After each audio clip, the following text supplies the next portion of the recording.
Hey guys, welcome back to the channel. I've been trying to get around to making this uh, May baits video for days, and it's been raining so much I hadn't been able to get in the boat to sit and do a video to show you the baits that I'll be using. And I'm having to work day shift today, so I'm just gonna go ahead and do a quick video anyway. And you've seen, I imagine most of you knows what these baits are anyway, and so I'll just do some explanation on how and where to work them, and go from there. If you have any questions about the baits, just leave me a comment below, and I'll get back to you, and I'll show you what the baits are, and give you more explanation. Well, May is a busy time because there's bass in all different areas. There's bass still spawning. There's bass that's already spawned and garden fry. There's the females that's already post spawn and moving around. So there's bass kind of scattered everywhere. So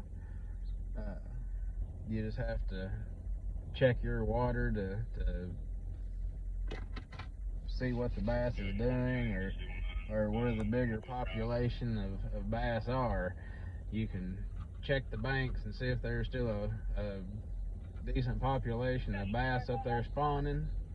If you don't see the beds, then you know, if you find beds and they're empty, then you know that they're already gone. Anyway, one of the main baits that I'll be throwing in the month of May is topwater.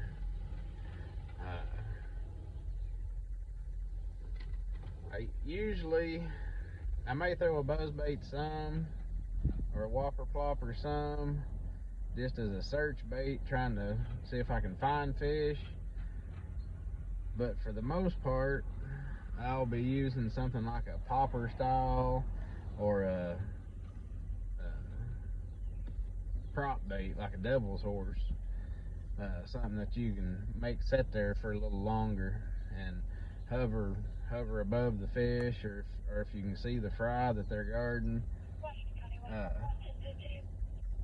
pop that right over the fry that they're guarding, and they'll come up and annihilate it, especially if you're using something like a bluegill pattern topwater.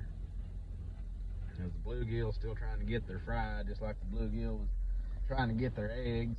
And plus, the bluegill is starting to spawn around this time, so you'll need to watch for bluegill beds, which looks like honeycombs. There'll be beds about that big around, or so, about 9-10 inches across, and there'll be a bunch of them all together. They look like a honeycomb, and those bass kind of gets their revenge on the bluegill after the bluegills pestered the bass trying to get their eggs. The bluegill's starting to spawn, so the bass comes up there and is trying to eat the bluegill. They don't try to get the eggs, they try to eat the bluegill themselves. And so it's payback time. So if you can find those bluegill beds and throw a bluegill colored bluegill pattern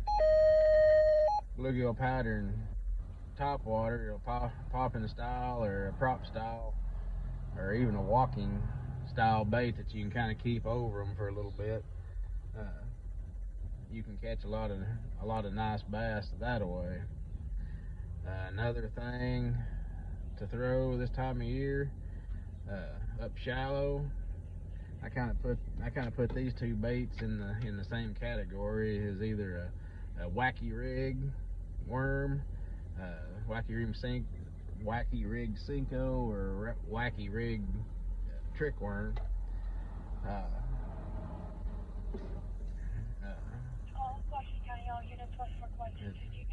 The floating worm. You can also Texas rig the floating worm and twitch it around through there too. So you can Texas rig the well, you can Texas rig the Cinco too, because that's one of the ways that my partner and I caught them over at 10 Killer a couple of weeks ago. You can either wacky rig or Texas rig a Cinco or trick worm and weightless and twitch it around, or you can rig either one with a 3/16 weight and throw it around. And both riggings work really well this time of year.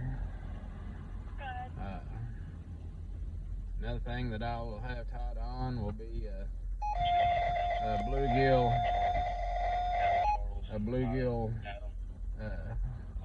colored jig, a True Faith custom bait jig, and they got a great bluegill pattern jig, and I catch a lot of bass from now on through the summer on that bluegill jig, because the bluegill will spawn all summer long. Every time there's a full moon, there'll be a bluegill spawn going on.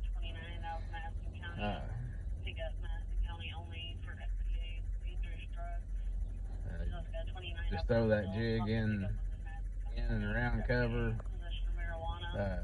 close to the bank, you know, all the way out to 20 feet deep, and you can catch them on that jig.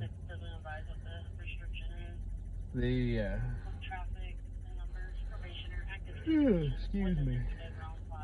And then another thing they'll go on in the month of May is a shad spawn. So not only is there bluegill spawning, there'll be a shad spawn, but the shad spawn just depends if it's cloudy or rainy. They'll only be out for the first hour or two of daylight. They'll spawn at night, and in the first couple hours of daylight, the shad will be up spawning. And you can find them spawning around boat docks, you can find them spawning around rocks, you can find them spawning around stumps and laydowns. Just watch for just balls of shad, and they'll just be swimming like crazy. You'll know it when you see it. And I've even seen them come up and lay eggs on the hull of boats and motors while we're fishing. You can see them things just zipping around, just swarming and circling around the boat and the motor. And they just go crazy while they're spawning. And if you're in that situation, a 1.5 square bill works really, really well. A swim jig will work really, really well. And spinner bait will work really, really, really well. All shad colored, whites, shad colors, anything that mimics the color of what the shad are that's spawning in your lake at the time. Try to get something close to the color of the shad, and you can catch a lot of big bass on those during the shad spawn. And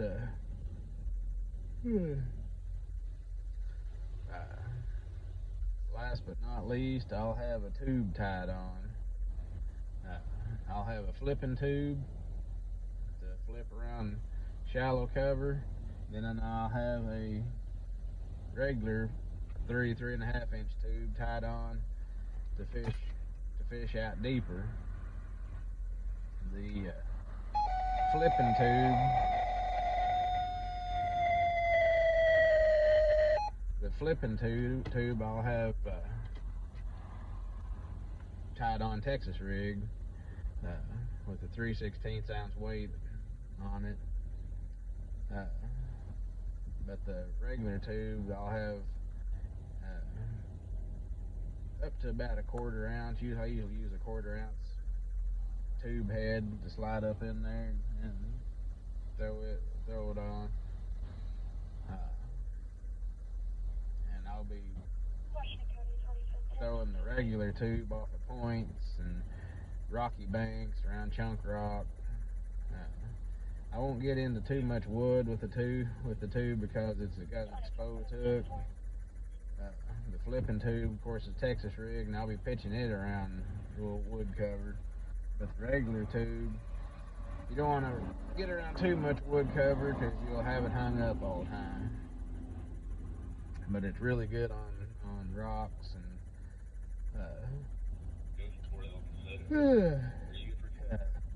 on rocks and pea gravel and stuff like that, on points and channel swing banks and that kind of thing. The rods that I usually throw, the Topwater, the spinnerbait, and the swim jig will all be a 7-foot to 7'3" medium heavy action rods with anywhere from 14 to 20 pound fluorocarbon. Be throwing it around rocks, boat docks, wood cover of any kind. So anyway,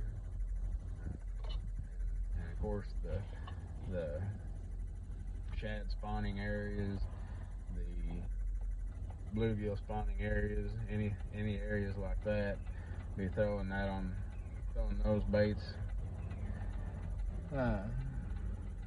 on that setup. And you got the floating worm, you got the Texas rig worm, the wacky rig worm, and Cinco and Texas rig Cinco.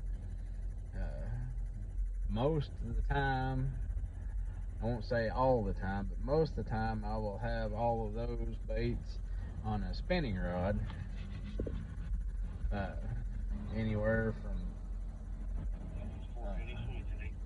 the tubes I usually have on 6 or 8 pound line.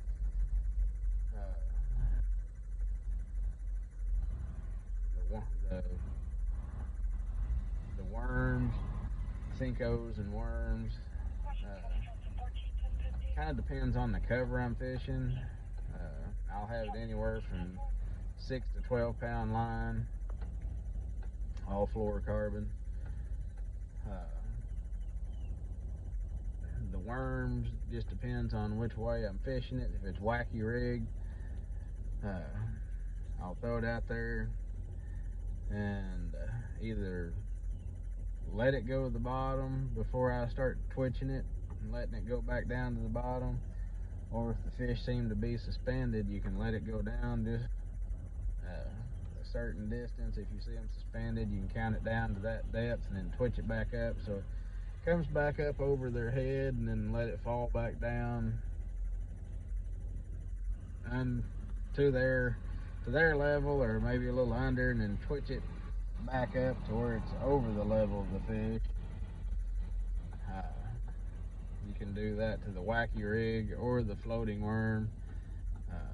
If you're got it rigged Texas style with 3/16 weight or a shaky head, throw it out there, let it go to the bottom, and either drag it or hop it along, and you'll catch a lot of fish. This time of year too, I like to use a Magnum trick worm sometimes as well, because sometimes the fish seem to like that Magnum size trick worm better than they do the normal size trick worm. So you kind of got to let the fish tell you how they want it and which bait that they want for that particular day.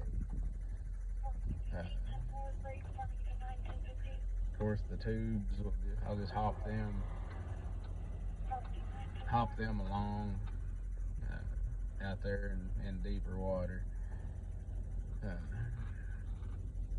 see. Oh, the square bill, I will throw that either on a spinning reel or a bait cast reel. Just depends on which I have available, or if I have it tied on one of each. I'll be throwing the 1.5 crankbait anywhere from 8 to 10 pound test fluorocarbon on a medium light rod.